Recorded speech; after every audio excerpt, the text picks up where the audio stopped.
स्थानिक राजकीय कार्यकर्त्यांपासून ते अगदी आमदार आणि मंत्र्यांपर्यंत सगळ्यांनी त्या सोसायटीमध्ये फ्लॅट मिळवलेत। ते फ्लॅट मिळवण्यासाठी त्यांनी काय काय करामती केल्या आहेत पाहूयात। कृष्णात पाटील यांचा फार्म घोटाळ्यावरचा आणखीन एक एक्सक्लुझिव्ह रिपोर्ट।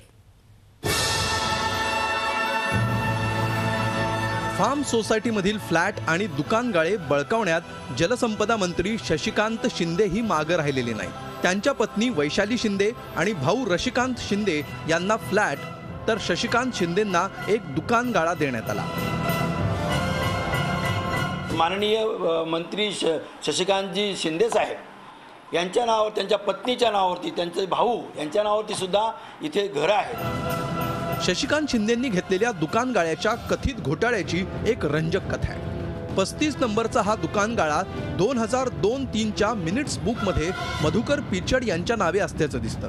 आता हे मधुकर पिचड कोण हे महाराष्ट्राला नव्यानं सांगायची गरज नाही। सोसायटीतल्या कागदपत्रांनुसार 5 मे 2005 रोजी शशिकांत शिंदेंनी अर्ज करताच या 35 नंबरच्या दुकानगाळ्याचा ताबा नोव्हेंबर 2005 मध्ये शिंदेंना देण्यात आला। परंतु ताबा मिळाल्यानंतरही दुकानगाळ्याची रक्कम त्यांनी 6 वर्ष भरलीच नाही। 12 ऑगस्ट 2011 रोजी 10,85,000 रुपये अदा केले।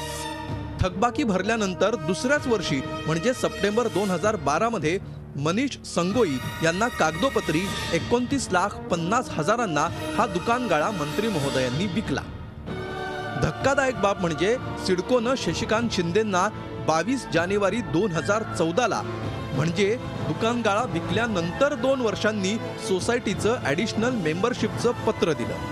छोट्या रकमा थकल्यानंतरही अनेक खऱ्या लाभार्थींचं सदस्यत्व रद्द करून त्यांना घर न देणाऱ्या गुरनानी कंपनीनं शिंदेंना दिलेली ही विशेष सूट लक्षात घेण्यासारखी आहे। विशेष म्हणजे 2009ची विधानसभा निवडणूक लढवताना शशिकांत शिंदेंनी निवडणूक आयोगाकडे सादर केलेल्या प्रतिज्ञापत्रात या फ्लॅटचा उल्लेखच केलेला नाही। माजी विधानसभा अध्यक्ष दिवंगत बाबासाहेब कुपेकर यांची मुलगी नंदिनी बहुलकर यांनाही इथं फ्लॅट दिला। बाबासाहेब कुपेकर हे त्यावेळी तत्कालीन सहकार राज्यमंत्री होते। हा फ्लॅट किरत सावंत यांच्याकडून विकत घेतल्याचा खुलासा नंदिनी बहुलकर यांनी केलाय। परभणी जिल्ह्यातील काँग्रेसचे आमदार रामप्रसाद कदम बोर्डीकर यांच्या पत्नी मीनाताई बोर्डीकर यांनाही 12A बिल्डिंगमधील 301 नंबरच्या फ्लॅटचं वाटप करण्यात आलं। बोर्डीकर त्यावेळी APMC मध्ये संचालक होते। त्यांच्याशी संपर्क केला असता त्यांनी या विषयावर बोलायला नकार दिला। आपला भ्रष्टाचार लपवण्यासाठी आणि त्या विरोधात कुणी आवाज काढू नये म्हणून गुरनानी आणि त्यांच्या सहकार्याने पद्धतशीरपणे या वजनदार नेत्यांचा वापर करून घेतला। तर दुसरीकडे या नेते मंडळींनीही याचा पुरेपूर फायदा उचलत अनेक फ्लॅट पदरात पाडून घेतले।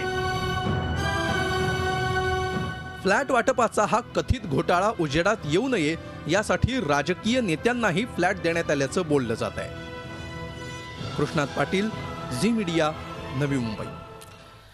दरम्यान या प्रकरणी सगळे आरोप जलसंपदा मंत्री शशिकांत शिंदे यांनी फेटाळलेत। आपल्याला बेकायदेशीरपणे फ्लॅट मिळाला नसल्याचं स्पष्टीकरण शिंदे यांनी झी24 तासच्या रोखठोक या कार्यक्रमात दिलंय। दोन्ही असोसिएशन मधले जे नेते बसलेले आहेत यांच्या वादाचा हा फटका असेल, पण जाऊन द्या, त्याच्यात मी जात नाही। मी माझं क्लॅरिफिकेशन करतो। मोहनबाई तिथं आहे, मोहनबाईंना माहिती आहे मी बाजार समितीचे घटक म्हणून तिथे काम करत होतो। माझा रजिस्टर नंबर पण होता। माझं त्या ठिकाणी या सभासद म्हणून मी त्या ठिकाणी मला मागणी केली होती जी सिडकोच्या असलेल्या अलॉटमेंट नियमावलीमध्ये होतो। तेव्हा मी मंत्री नव्हतो। आता मंत्री आहे म्हणून माझं नाव तिथे येते, पण मी मंत्री नव्हतो। रिसर मी सिडकोच्या असलेल्या त्या सर्व याच्या नियमावलीमध्ये बसून तो घर मला मिळालं। त्या पद्धतीने मी घेतलं। त्यामध्ये माझा भावाने सुद्धा घेतला असेल। ते रिसर नियमावलीत असलेल्या बाजार समितीच्या संबंधित असलेल्या घटकातून ते मला मिळालं आहे। ही सोसायटी ज्या वेळेला फॉर्म झाली त्यावेळेला त्या सोसायटीच्या फॉर्म मध्ये माझा तिथं त्या ठिकाणी सहभाग होता। मी त्या ठिकाणच्या असलेला सभासद म्हणून मला फ्लॅट मिळाला। माझे भाऊ तिथे सभासद होते, त्यांना फ्लॅट मिळाला।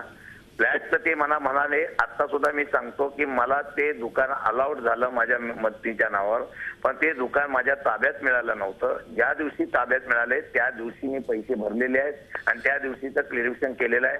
मी अगदी माझ्या असलेल्या सीएचं आणि सगळं रेकॉर्ड तुम्हाला दाखवायला तयार आहे। झी 24 तास रहा एक पाऊल पुढे।